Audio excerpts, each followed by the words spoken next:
Georgia. Let's talk about persistent challenges you both faced in your first terms and you'd certainly face again in a second term.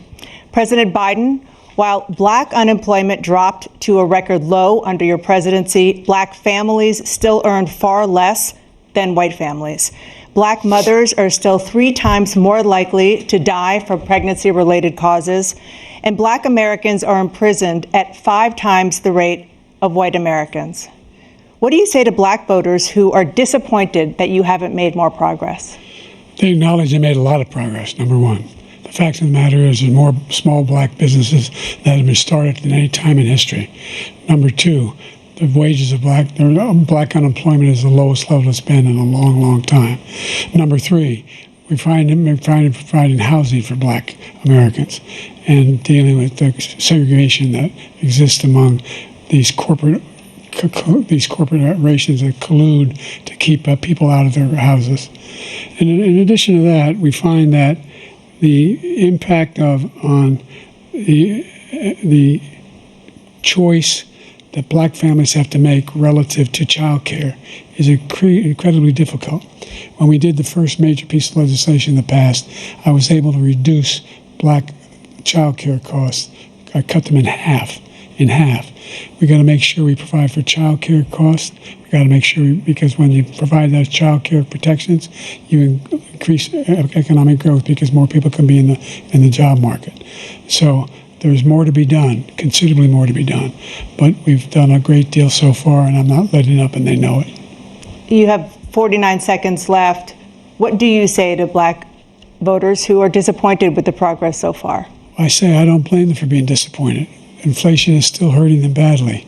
For example, I provided for the idea that any black family first-time home buyer should get a $10,000 tax credit to be able to buy their first home so they can get started.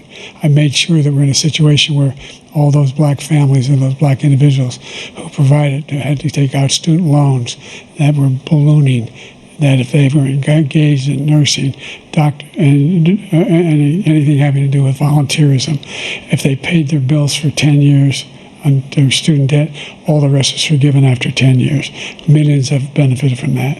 And we're going to do a whole lot more for black families. Thank you, President Trump. And he caused the inflation. He's blaming inflation, and he's right, it's been very bad. He caused the inflation, and it's killing black families and Hispanic families and just about everybody. It's killing people. They can't buy groceries anymore. They can't.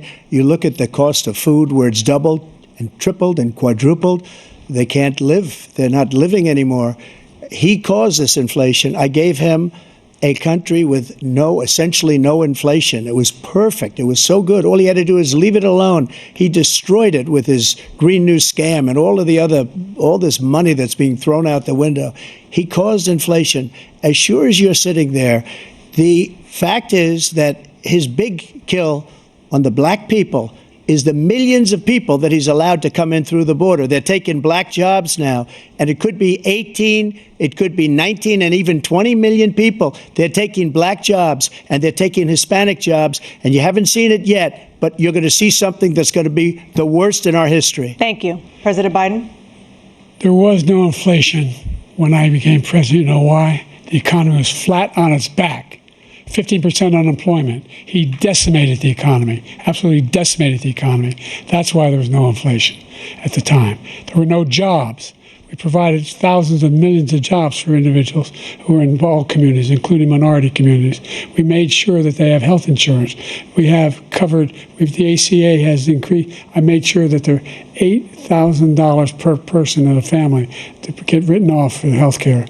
But this guy wants to eliminate that. They tried 50 times. He wants to get rid of the ACA again, and they're going to try again if they win. You find ourselves in a position where the idea that we're not doing anything.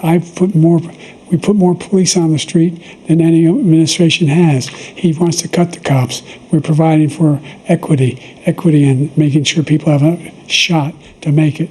There's a lot going on, but in inflation, he caused it by his tremendous malfeasance in the way he handled the pandemic.